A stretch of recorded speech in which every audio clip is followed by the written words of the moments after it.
A simple hiker helps an injured stranger on a forest trail, only to learn she's a CEO's daughter who falls for him. The rain came down in heavy sheets over Pine Ridge, pounding the trees and soaking the moss-covered ground. Wind howled through the forest, ripping at branches until some gave way with sharp cracks. Thunder rolled across the mountains, lightning flashing violently above. Amid the storm, a small wooden cabin stood firm, its chimney puffing smoke that vanished into the gray sky. Inside, a man crouched by a flickering fire, feeding it with twigs and bark. His hands were rough, his beard streaked with gray. He wore a worn flannel shirt, sleeves rolled up to weathered arms. His name was Ben, 38, a man of solitude, shaped by silence. His eyes held a sadness that spoke in stillness. Then a sound sliced through the wind, a scream, high and desperate. Ben froze, listening. Another scream followed, a woman, and she was in trouble.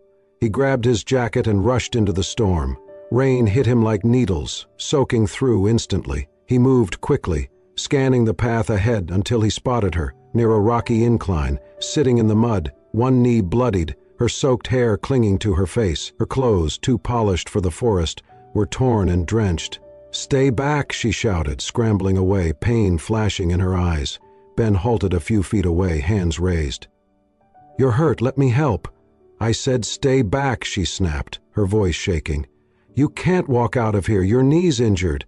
Storm's not letting up. I've got a cabin nearby, dry clothes, heat. You stay here, you'll get hypothermia." She hesitated. Then another gust of wind hit, knocking her sideways. She cried out. Without asking again, Ben stepped forward, lifted her easily, and began walking. "Put me down," she yelled, pounding his shoulder. "I'll scream." "You already did," he muttered, focused on getting them out of the storm. After 10 grueling minutes, they reached the cabin. Ben kicked open the door and carried her inside, laying her gently on a folded blanket near the fire. She pushed herself back, eyes sharp with suspicion. "Who are you? Why should I trust you?" Ben stood above her, soaked and unreadable. "If I meant you harm, I wouldn't have carried you through a mudslide." She glanced at her phone, no signal. A single bar flickered and vanished. Tears welled in her eyes. "This can't be happening," she whispered. "How far are we from town?" Ben didn't answer. He knelt, pulling out a first aid kit. "Let me see your knee." She recoiled. "Don't touch me." "Fine," he said, setting the kit beside her. The fire crackled. Rain hammered the roof. "I'm sorry," she said quietly after a while. "I was just scared." Ben ladled soup from a pot over the fire, poured it into a dented metal bowl, and handed it to her. She took it with trembling hands. The warmth surprised her. She sipped. "Thank you," she murmured. Ben said nothing. He sat across the room, drying his jacket, eyes fixed on the flames. Outside, the storm raged on, but inside something shifted, uncertain, fragile. She looked at him again, softer this time. "What's your name?" "Ben," he said finally. "I'm Isabel," she replied. "I didn't mean to get lost. I was just trying to get away from everything." He gave a slow nod. "You came to the right place for that." And with those few words, the silence between them began to crack, just a little, not broken, but no longer empty. The storm outside howled, but in the glow of the fire, 2 strangers sat, slowly beginning something neither could name yet. Morning broke gently over Pine Ridge, the storm having finally passed in the night. The forest, still soaked and dripping, shimmered in the pale gold of dawn. Inside the cabin, the warmth from the fire lingered, the scent of pine wood and smoke mingling in the air. Isabel stirred under a wool blanket, blinking at the unfamiliar room. For a moment, she looked at peace, until the memories of the previous day rushed back. She sat up, wincing as her knee reminded her it was far from healed. The cabin was small, but surprisingly tidy. Her gaze landed on Ben, who was standing near the window, shirt sleeves rolled up again, sipping something from a tin cup. He didn't notice her at first. She cleared her throat. "You live out here? Alone?" He glanced back briefly, then returned his gaze to the trees. "Yeah." "Why?" she asked gently, curiosity more than intrusion in her voice. He didn't answer. "I mean, No offense, but this isn't exactly normal. Most people don't just disappear into the woods. Ben turned, his face unreadable. Most people don't have a reason to. Isabel hesitated, then decided not to press further. Well, thank you. For last night.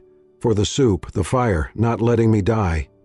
Ben nodded once and returned to stoking the fire. Isabel shifted and reached for her jacket, digging inside the pocket for her phone. It was still dead. She sighed and pulled out her wallet to look for an ID or card that might help once she got back into town. As she did, the wallet slipped from her hand and fell to the floor, its contents spilling slightly. Ben bent down before she could and picked it up. He was about to hand it to her when his eyes froze on something inside. A small white plastic card with bold letters at the top. Isabel Carson. His hand tightened around the wallet. A strange silence took over the room. Isabel noticed the shift instantly. What? Ben looked up at her, a strange, hollow expression on his face. Carson, she frowned. Yeah, Isabel Carson. He dropped the wallet onto the floor as if it had burned him. His jaw clenched, and his entire posture changed, rigid, tense.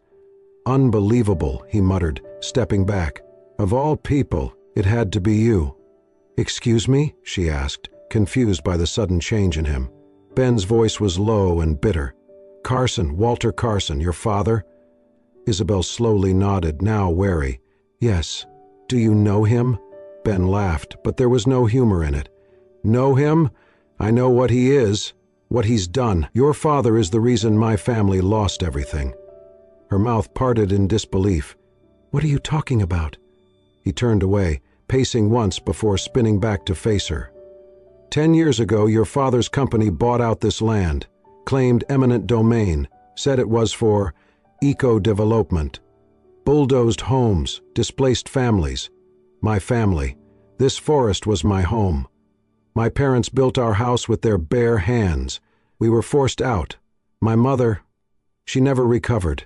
She died 2 years later, heartbroken, homeless. Isabel stood frozen. I didn't know. Of course you didn't, he snapped. You were probably off at some private school, sipping imported lattes, blissfully unaware of the lives your father was destroying. That's not fair, she shot back. I was a teenager. I didn't run his company. Ben's eyes narrowed. No, but you reaped the benefits. Private jets, city condos, all on the backs of families like mine. Her voice rose. You don't know me. Don't act like you do. I know enough, Ben replied sharply. You're just another spoiled rich kid playing adventurer in the woods, thinking a few scratches and some rain make for a good story at dinner parties. Isabel's cheeks flushed red, whether from anger or shame she wasn't sure. You think I came out here for fun? You think I enjoy getting lost, falling off cliffs, and sleeping on cabin floors with a stranger who clearly hates me? Ben's eyes flashed. I don't hate you. I hate what you represent. That was the last straw. Isabel stepped forward, wincing from her knee but unfazed. You think you have the monopoly on pain? You lost your home. I lost my mother when I was 6. My father buried himself in work and forgot how to be human. I've been alone in a house full of staff for most of my life, so don't you dare talk to me about lattes and privilege when you don't know a damn thing about me. Ben didn't speak. His jaw was tight, the muscles in his neck straining. She stared at him, chest heaving. You want to hate my father? Fine. But don't blame me for what he did.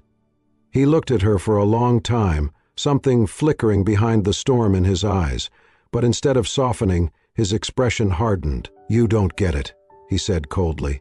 You'll never get it. Without warning, Isabel raised her hand and slapped him, hard. The sound cracked through the cabin like another bolt of lightning. They stood there, both stunned by what just happened.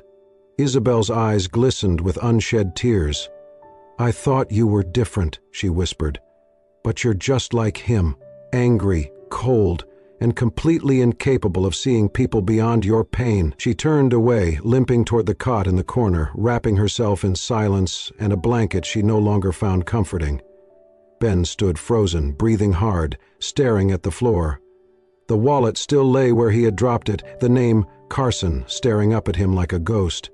Outside, the forest had calmed. But inside the cabin, a different storm had just begun. The rain hadn't let up.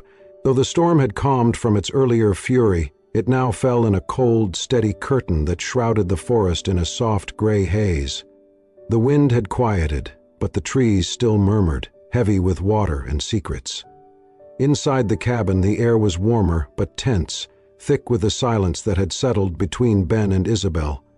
Neither had spoken since the argument, since the slap.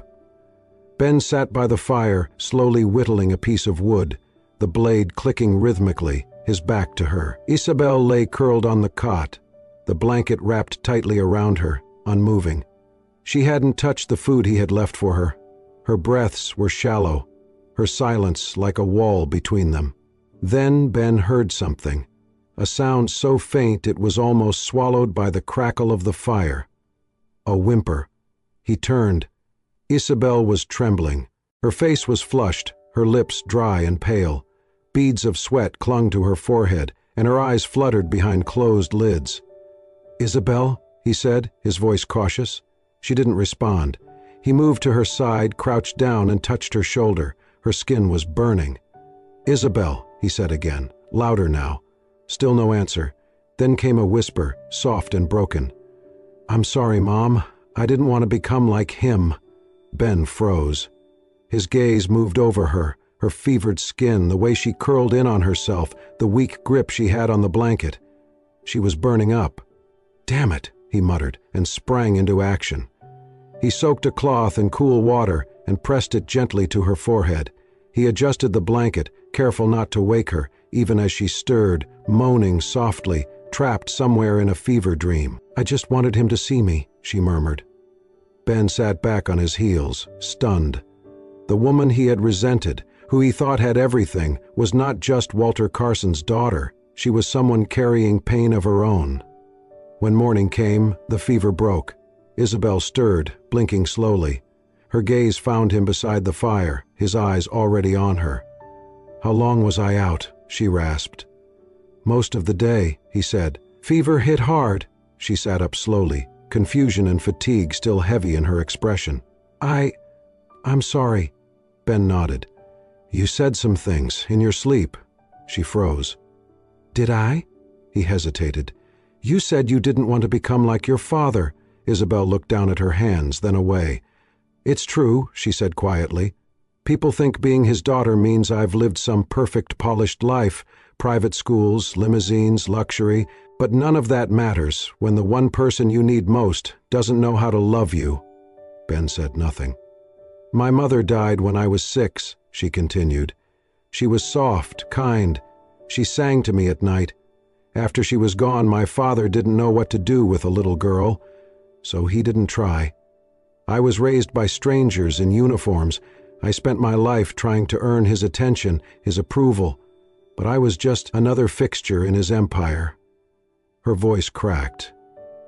"I came here because I needed to remember who I was before I became someone I couldn't recognize." Ben looked at her, his chest tightening. "You're not the only one who lost someone," he said softly. She turned to him, her eyes wet. "My mom loved this land," he said. "We'd hike together in spring, plant wildflowers by the trails. After Carson's company took it, it broke her. She fought, she resisted, but they crushed her spirit." His voice dropped. "The night she died, we didn't have heat. Our cabin was falling apart. She sat by the window, wrapped in every blanket we had, staring into the snow. Her last words were, 'This place used to feel like home.'" Isabel whispered, "I'm so sorry." Ben nodded, his throat tight. "I blamed your father, and when I saw your name, I blamed you too." A long silence passed between them, no longer filled with anger, but with the raw truth of shared wounds.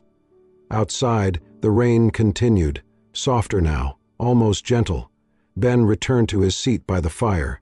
Isabel pulled the blanket close, her eyes on the glowing embers. That night, they didn't speak again. Ben lay on the floor, eyes on the ceiling. Isabel curled on the cot, turned toward the wall. Their backs were to each other, but the space between them had shifted. No longer strangers, no longer enemies. Just two people holding on to their own pain, learning slowly, silently, how to let go. And outside, the rain kept falling. The next morning, a light mist cloaked the forest, softening the trees into silhouettes. The rain had eased to a drizzle, and Ben finally suggested they try to find their way back. "Should be a couple miles west," he said, tightening his pack. "Storm might have knocked down part of the trail, but we'll manage." Isabel nodded, limping slightly as she followed.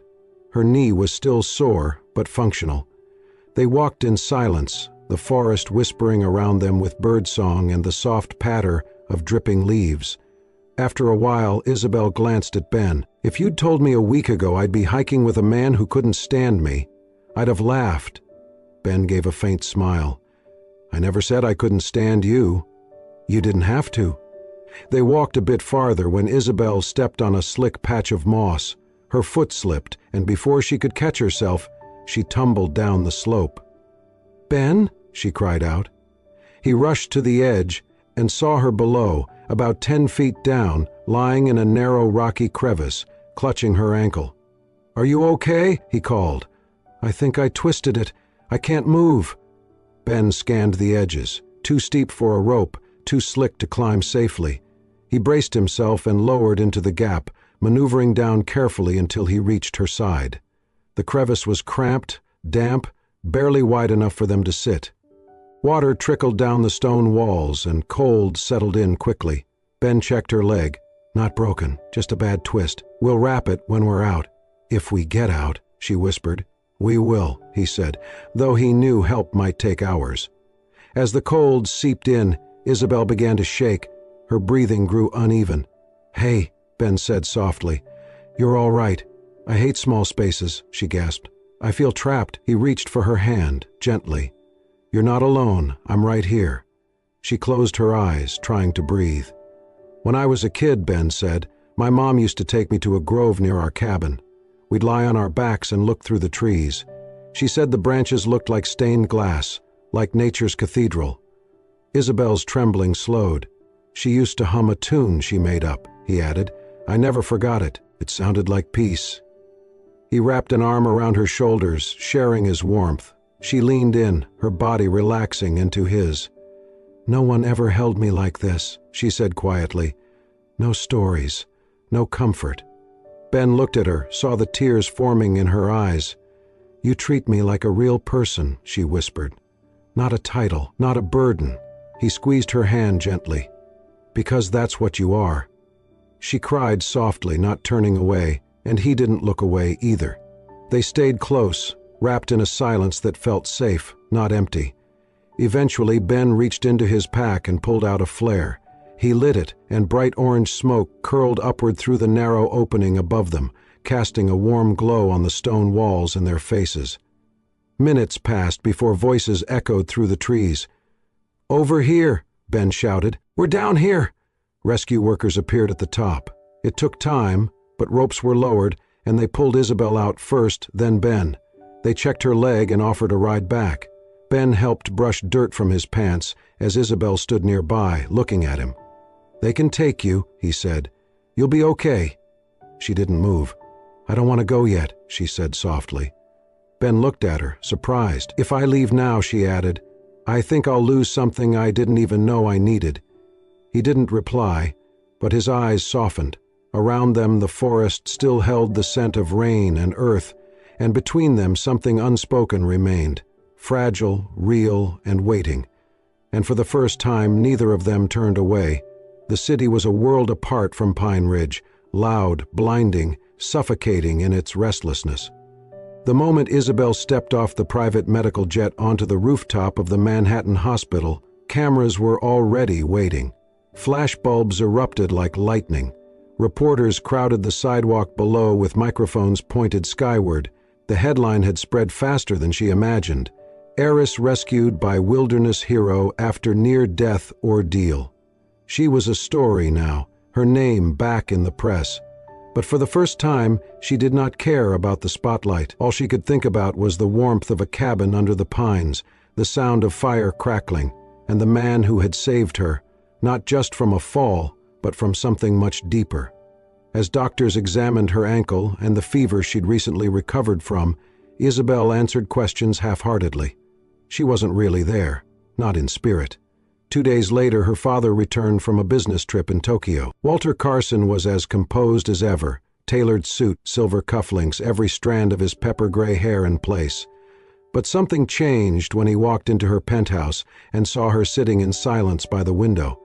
He hadn't expected to see vulnerability in her eyes. "Isabel," he said, voice controlled but edged with rare concern. "You scared everyone." She looked up. "I scared myself, too." He sat across from her. "I read the reports. You were lost for 3 days, injured. A man found you?" She nodded. "His name's Ben." Carson's brow furrowed. "And who is Ben?" She hesitated, then said, "A man who lives in the forest. A man who helped me when no one else could." There was a silence. Carson didn't like unknowns. "Did he contact the media, try to take credit?" he asked. "No," she said sharply. "Hates all this. He didn't even want recognition. He saved me and then stepped back." Carson studied her carefully, then sat back, his voice smooth. "I'd like to thank him." "You'd like to investigate him," Isabel countered. He didn't respond, but the flicker in his eyes betrayed her suspicion. Later that evening, when Isabel called Ben from her terrace, her voice was warm, hopeful. "You should come here, just for a few days. I could show you the city, real food, real coffee, something not cooked over a campfire." Ben chuckled on the other end. "And street lights and traffic and concrete everywhere. You make it sound like a prison. For someone like me it is." She paused, then added gently, "Please, come, even just to see me." Ben went quiet. "I don't belong there, Isabel," he said at last. "That world, it's yours, not mine." She didn't argue, but her silence said everything. The next morning, in a sleek black car parked beside a corporate skyscraper, Walter Carson reviewed a report with narrow eyes. Name, Benjamin Hart. Age, 38. Former resident of Pine Ridge. Filed lawsuit against Carson Development 10 years ago, disputed land seizure. Case dismissed. Mother, Eleanor Hart. Deceased. Father, unknown. Employment, none. Lives off-grid. Walter set the folder down, his fingers tapping the leather briefcase beside him. "Set up a meeting," he told his assistant. "Private, just him and me." Ben showed up 3 days later at Carson's request, arriving at a quiet office suite atop one of the company's older buildings, far from public eyes. Walter Carson stood by the window, watching the city churn below. "I appreciate you coming," he said without turning around. "I came because your daughter asked me to." Carson smiled thinly. "She's grown attached to you. That's understandable. Near-death experiences forge strange bonds." Ben said nothing. Carson turned, eyes sharp. "You're not just a man from the woods, Mr. Hart. You're the same man who tried to sue me 10 years ago over Pine Ridge."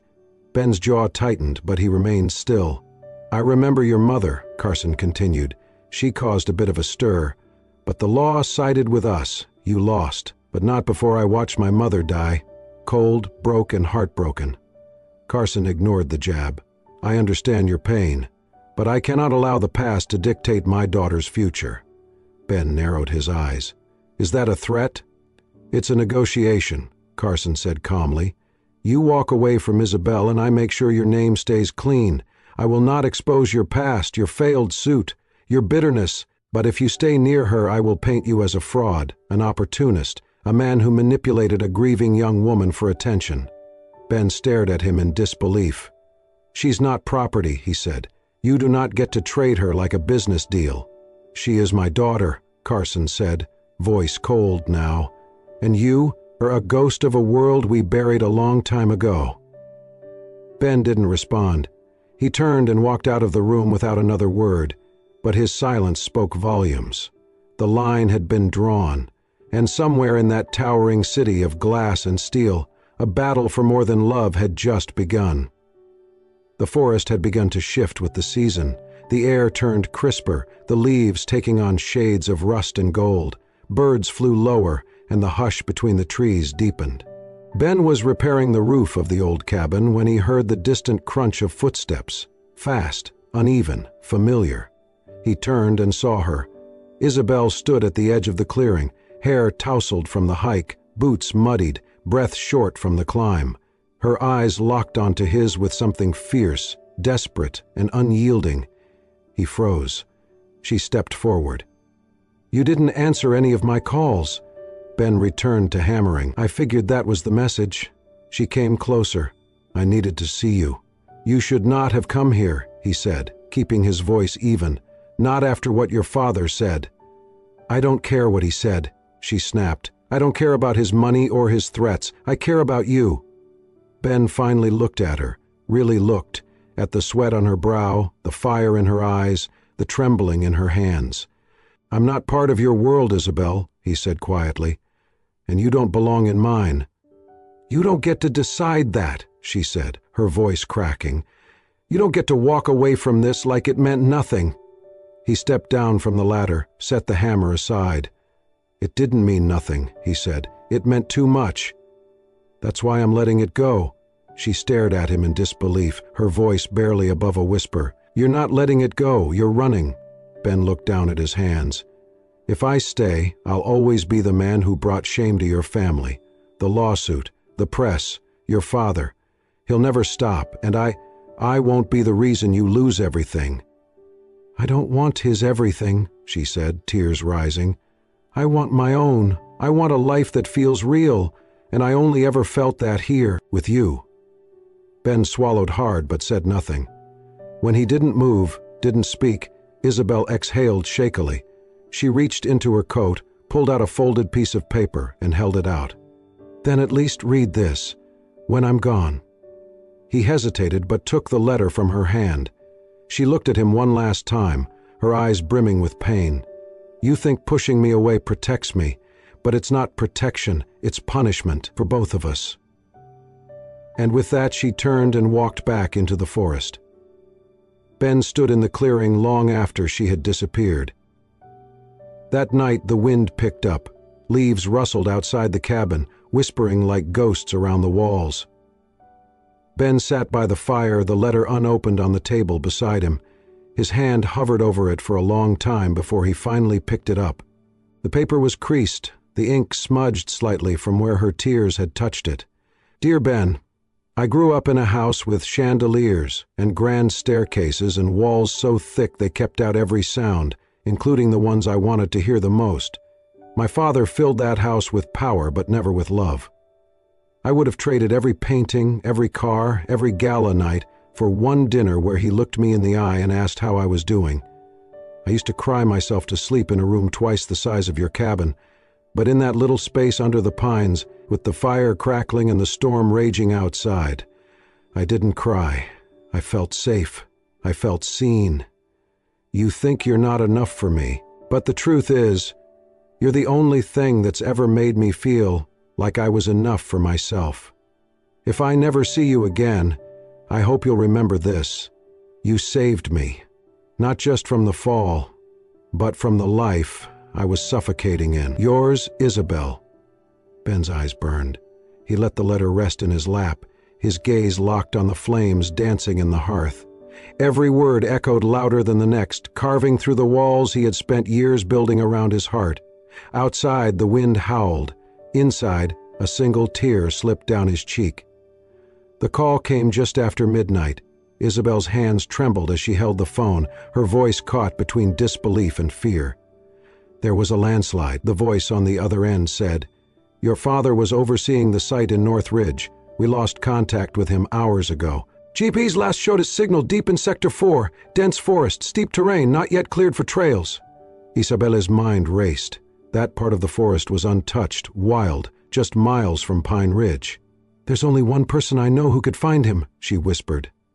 Hours later, the first light of dawn had barely cracked through the trees when Ben opened the cabin door and saw her standing there, mud on her boots, panic in her eyes. "He's missing," she said, breathless. "My father, in the forest. They can't reach him." Ben's face remained unreadable. "I know what he said, what he did, but I'm begging you, please, Ben. You're the only one who knows that land well enough to find him before it's too late." Ben didn't speak. He simply turned, reached for his old canvas pack, slung it over his shoulder, and walked past her into the trees. The search was silent but swift. Ben moved through the undergrowth like he had never left it, every tree, every shift in wind guiding him like old friends. The terrain grew treacherous, fallen logs, loose rock, broken trail. 2 hours passed, then 3. Finally, near the base of a steep ridge, Ben saw a torn scrap of fabric caught on a branch, dark blue, high-end fabric. Not far from it, he spotted a body slumped against a fallen tree. Walter Carson was unconscious, one leg twisted at an unnatural angle, his face pale, smeared with blood. He was alive, but barely. Ben checked for a pulse, then tore open his pack, pulling out bandages and water. He worked methodically, stabilizing the leg with sticks, dressing the head wound. Carson stirred, groaned in confusion. "Who?" His voice was hoarse, cracked. "It's me," Ben said simply. Carson blinked. When recognition came, his face twisted, not in hostility but in shame. "I thought I was going to die out here," he murmured. "You still might," Ben said, tying the last bandage. "Unless you hold still and let me do this my way." Carson didn't argue. His strength was gone. He let himself be carried, half lifted by Ben's arms as they began the long, slow journey back. The hike took nearly 4 hours. By the time they reached the ranger station, search parties had been dispatched, and Isabel was there, pacing outside. She ran to them the moment she saw them, collapsing into Ben's arms before falling beside her father. "I thought I lost you," she whispered to Walter, gripping his hand. Walter looked from his daughter to Ben. There was no malice now, only exhaustion. And something else, humility. That evening, while medics treated Carson inside the outpost and Isabel spoke quietly with the officers, Ben stood outside, staring at the horizon. The sun was setting, painting the treetops gold.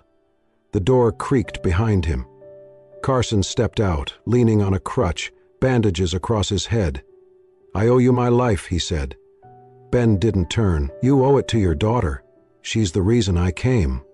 Carson nodded, then said quietly, "You could have let me die out there, and maybe you would have been right to." Ben finally turned. His eyes were calm, firm. "I didn't do it because you deserved saving. I did it because she deserves a father who's worth loving." Carson looked away, jaw tightening. But then his voice broke. "I never knew how to be that," he said. "I thought if I gave her power, wealth, security, it would be enough." "It's not," Ben said. Carson's eyes filled. He turned away, wiping them quickly, but the tears had already fallen. Ben didn't say more. He stepped away, leaving Carson alone with the silence, with the weight of every choice he had made. But healing, like the forest, often begins in quiet places, and some redemption must be earned, not through words, but through change. 1 year after the storm that changed everything, Pine Ridge had come alive again.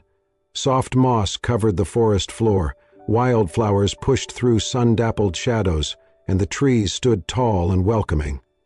In the heart of the woods, a new wooden building stood nestled among the pines, a home not just built, but born from something deeper. It was called Pine Shelter Center. The structure was simple but thoughtful, designed to embrace the land, not replace it. A wide porch wrapped around the cabin, and above the entrance, a hand-carved sign read, "Pine Shelter, where every wound finds a home." On this day, a crowd had gathered. Veterans, children in foster care, local elders, volunteers, and people whose lives had once unraveled but were slowly being stitched back together. Ben stood quietly near the porch, his linen shirt lightly wrinkled, his beard neatly trimmed. Beside him, Isabel looked elegant in forest green, clutching her notes with slightly trembling fingers. She stepped forward to speak. "This place wasn't created out of charity," she said, voice clear. "It was born out of necessity. The need to heal, to remember, to begin again." She glanced at Ben. He nodded quietly. "I lost myself once in these woods," she continued, "and I found something far greater than survival. I found truth. I found love. And I found the courage to build a life that mattered, not one I inherited, but one I chose." Applause followed, soft and heartfelt. For a moment, the forest seemed to breathe with them. Then, from the edge of the clearing, a sleek black car arrived. Heads turned as Walter Carson stepped out. His steps were slower now, his shoulders less stiff with pride. Age had softened him in ways time alone never could. He walked forward alone, toward Ben, as everyone watched. Ben faced him, calm and still. Walter spoke quietly. "We spend lifetimes running from our mistakes, but sometimes all it takes is one moment to stop, turn around and say what matters." Ben said nothing. Walter continued, "You once said I didn't deserve saving. You were right, but Isabel deserved a father who could say thank you. So, thank you for saving me and for loving her in the way I never knew how." He extended a hand. Ben hesitated, then reached out and shook it. The crowd responded with soft applause. Isabel wiped away a tear, her heart too full for words. That night the woods lit up with bonfires and laughter, music drifted between the trees, and the air was thick with warmth. Later Ben led Isabel down a quiet path. Beneath the moonlit canopy he took her hands. "I don't have much," he said. "No fortune, just this, heart. And that old cabin where it all began." He held out a small ring, pine wood and silver, smooth, imperfect, beautiful. Isabel gasped, eyes shining. "I can't promise ease," he said, "but I can promise truth and love." She nodded, voice barely a whisper. "This is all I've ever wanted." When he slipped the ring on her finger, the forest seemed to sigh in approval. From behind, their small crowd clapped quietly, joy rippling through the night like wind through the trees. By morning, Pine Shelter Center came to life. Children played beneath the trees. The elderly sipped tea on the porch. Veterans shared stories in quiet corners of peace. Ben stood beside Isabel at the railing, hands clasped. Behind them, Walter Carson sat with a cup of tea, watching, not as a CEO, but as a father who had finally come home. Ben looked at Isabel. "Some people search a lifetime for home." She smiled. "And some hearts," she said, "just need one storm to remember how to love again."